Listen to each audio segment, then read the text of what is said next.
E aí, galera, tudo beleza? Professor Márcio Teixeira de Física, tamo junto aí. Bom, pessoal, na aula de hoje nós vamos bater um papo sobre leis de Newton, beleza? Para facilitar as atividades de vocês, vamos trocar uma ideia sobre essas leis de Newton e também sobre quem foi Isaac Newton.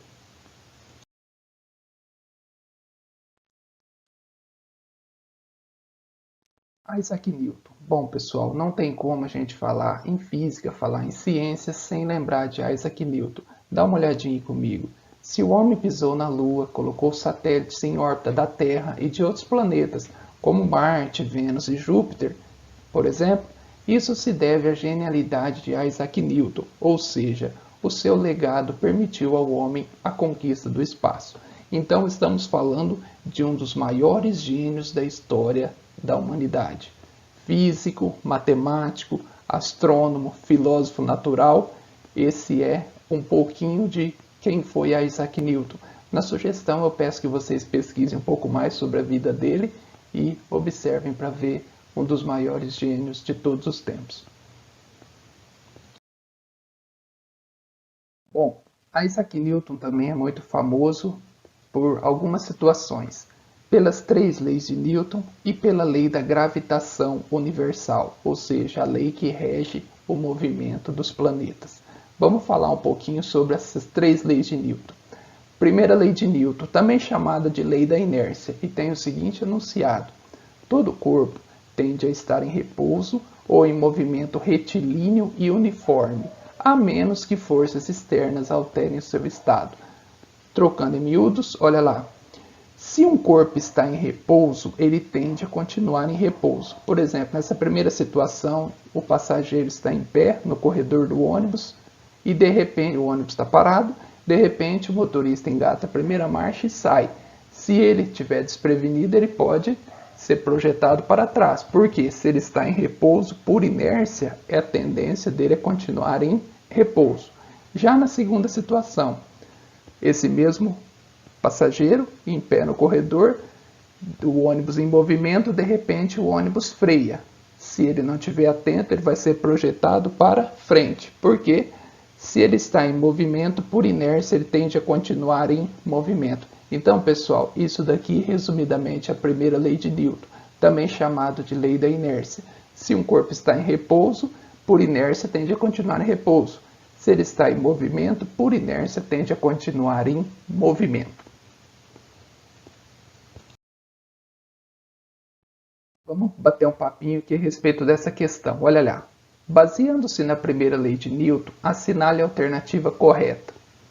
Se estivermos dentro de um ônibus e deixarmos cair um objeto cair, esse objeto fará uma trajetória retilínea em relação ao solo, pois o movimento do ônibus não afeta o movimento de objetos em seu interior. E aí? Parece um pouco confusa, né? Só que o problema está aqui. O movimento do ônibus não afeta o movimento de objetos em seu interior. Só que se alguém estiver de fora, olhando, vai ter alteração sim, tá, pessoal? Vamos para B. Quando usamos o cinto de segurança dentro de um carro, estamos impedindo que, na ocorrência de uma frenagem, sejamos arremessados para fora do carro, em virtude da tendência de permanecermos em movimento. E aí? Vamos para C. Quanto maior a massa de um corpo, mais fácil será alterar sua velocidade.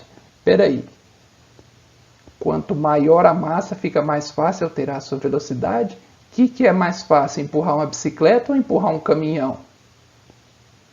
Uma bicicleta, né? Então quer dizer, essa C, nada a ver.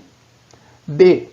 O estado de repouso ou de movimento retilíneo independem do referencial adotado. Então aqui ele está afirmando que para estar em repouso ou em movimento não tem nada a ver com o referencial adotado. Errado também, não é, pessoal? E aí, qual que encaixa melhor, A ou B? Se vocês prestarem atenção, né, encaixa melhor a B. A função do cinto de segurança é justamente evitar que a gente seja arremessado para fora do carro. Por quê? Pela primeira lei de Newton. Se nós estivermos em movimento, a tendência é que continuemos em movimento. Beleza? Então, resposta correta, B. Beleza?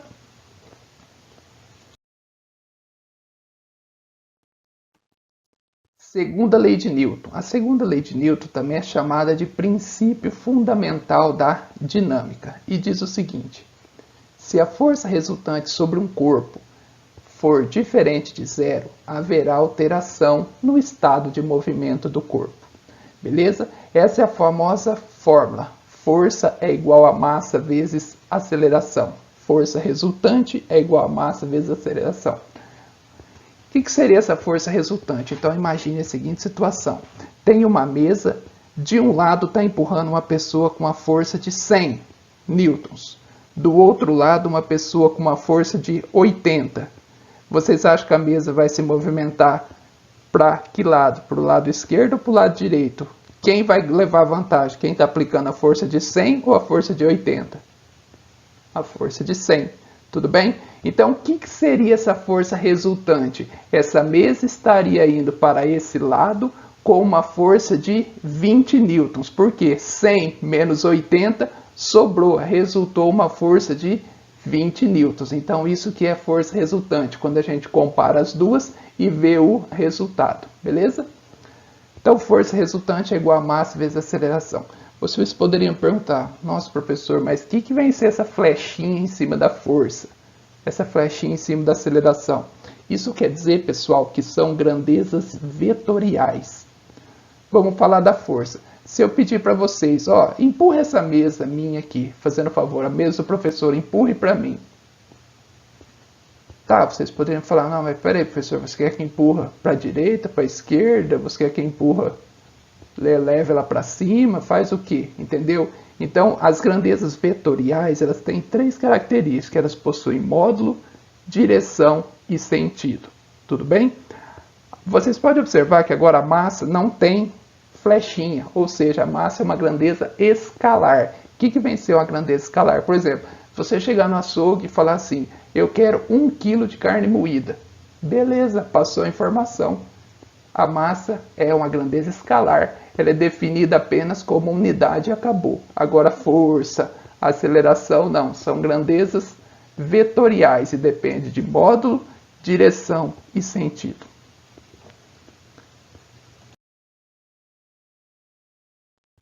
Bom, olha aqui, como eu disse, força resultante é igual a massa vezes aceleração. Eu montei aqui esse triângulo mágico, pessoal. Esse triângulo mágico vocês vão entender para que serve. Vários exercícios da segunda lei de Newton, ele pede para que a gente faça cálculos envolvendo essas três grandezas. Então, olha como fica o nosso triângulo mágico. Força, massa e aceleração. Força, se nós isolarmos a força, sobra quem? M vezes A, massa vezes aceleração. Então, quando temos que calcular força, força é igual a massa vezes aceleração. Tudo bem? Por isso que a força ficou em cima. Agora, olha aqui a finalidade dele. Se nós quisermos calcular a aceleração, eu não preciso de fazer o cálculo, passar invertendo do outro lado, tá multiplicando, passo para lá, dividindo e tal. Não, nada disso. Basta eu isolar, eu tampar aqui a aceleração. A aceleração fica o quê?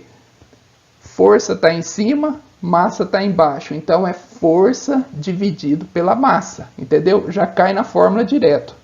Se um exercício passou a força e passou a aceleração, pediu para calcular a massa, então a gente isola a massa. Fica o quê? Força dividido por aceleração. Viu, pessoal? Esse triângulo mágico, galera, ele serve para qualquer equação que tenha três incógnitas. Tudo bem? Sobrou aí, tem três incógnitas, dá para montar o quadrado, o triângulo mágico, melhor dizendo, e fazer o cálculo. Isso serve para velocidade média, isso serve para cálculos do segundo colegial, do terceiro, entendeu? Sempre quando tiver três, dá para montar esse triângulo mágico e facilita bastante, beleza?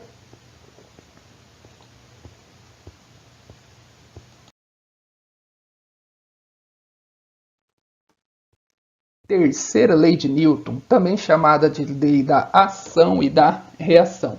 Olha o que diz a terceira lei de Newton, pessoal. Se um corpo A exerce uma força sobre um corpo B, o corpo B também exerce uma força sobre o corpo A, de mesmo módulo, mesma direção, mas de sentidos contrários. Beleza? Então essa é a terceira lei de Newton, lei da ação e reação. Então pensa comigo, você pegou e jogou uma bola na parede. A bola vai bater na parede e ficar lá? Não, ela vai voltar. Ou seja, a força que você aplicou na parede, a parede está devolvendo para você. Se você joga a bola com uma determinada força, ela vai bater e voltar. Se você jogar mais forte, ela vai voltar mais forte. Entenderam? Então essa é a lei da ação e da reação. Se você bater sua mão contra a parede, você vai sentir uma dor. Por quê? A força que você está aplicando na parede, a parede está aplicando na sua mão. Então essa é a lei da ação e da reação. Por exemplo, aqui nesse exemplo que eu coloquei, o barco está lá, a hélice ligada ao motor. Quando a hélice entra em rotação, ela empurra a água para trás. Se ela empurra a água para trás, o barco é projetado para frente. Viram aí? Ação e reação. Ela empurra a água para trás, em contrapartida, o barco anda para frente. Nós não conseguimos perceber devido à massa da Terra, que é muito grande, mas para a gente estar andando para frente, nós estamos empurrando a Terra para trás, entendeu? Devido à enormidade, né? A grande diferença, nós não conseguimos perceber isso, mas a força, no caso dessa ação, gera uma reação. Tudo bem? Essa então é a terceira lei de Newton. Olha o exercício aí. Suponha que uma pessoa puxe uma corda de um equipamento de ginástica com uma força de intensidade igual a 100 newtons. Então, puxou lá o equipamento com uma força de 100. Determine a força que o equipamento faz sobre a pessoa e marque a opção correta. E aí? Nós temos menos 100, 200, 100, menos 250 newtons. Qual a opção que vocês me falam? Lembrando, terceira lei de Newton, ação e reação. Então, pessoal, se ele aplicou uma força de 100 newtons sobre o aparelho, qual a força que o aparelho vai fazer sobre a pessoa? Os mesmos 100 newtons, tá, pessoal? Entendeu? Se ele aplicou uma força de 100, ele devolve uma força também de 100. Então, ação e reação. Nesse caso, alternativa C.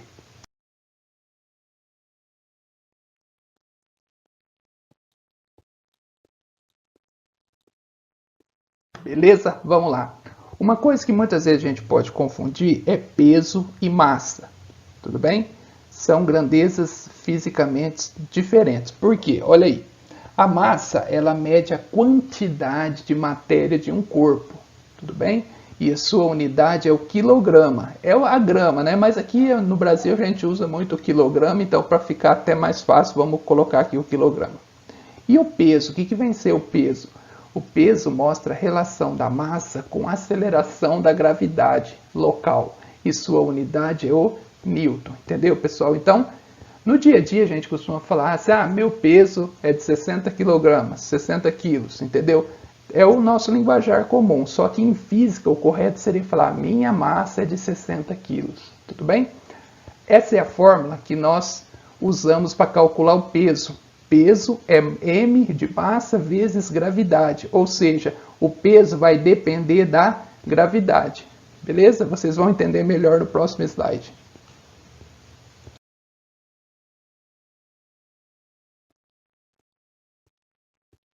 Olha lá. Então a fórmula peso é igual a massa vezes gravidade. Então vamos pensar aqui numa pessoa que tem uma massa de 60 kg, beleza? 60 kg. Na Terra, pessoal, a aceleração da gravidade é 9,8. A gente costuma aproximar para 10 para ficar mais fácil os cálculos. Já na Lua, essa gravidade é menor, é 1,6. Ou seja, a gravidade na Lua é bem menor. Não que ela não exista, ela existe sim, mas ela é bem pequena.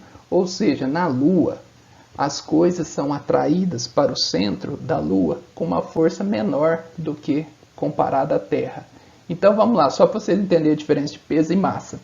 Vamos calcular o peso dessa pessoa na Terra. Então peso é igual a massa vezes gravidade. Qual a massa da pessoa? 60 kg. Qual é a gravidade na Terra? 10. Então 60 vezes 10, 600 newtons. Agora vamos ver essa pessoa na Lua. Peso é igual a massa vezes gravidade. Massa, 60 vezes a gravidade na Lua, 1,6. Então, nesse caso, o peso da pessoa vai ser 96. Então, vejam vocês, a massa em qualquer lugar, ela jamais muda, ela sempre se mantém. Já o peso, ele oscila, ele depende da aceleração da gravidade. Então, quer dizer, na Lua e na Terra são diferentes. Bom, pessoal, então aqui fizemos um resumo de quem foi Isaac Newton, falamos um pouquinho das suas 3 leis. Espero ter colaborado. Caso tenha alguma dúvida, é só entrar em contato, a gente vai batendo um papo, trocando uma ideia. Valeu, abraço a todos, tamo junto!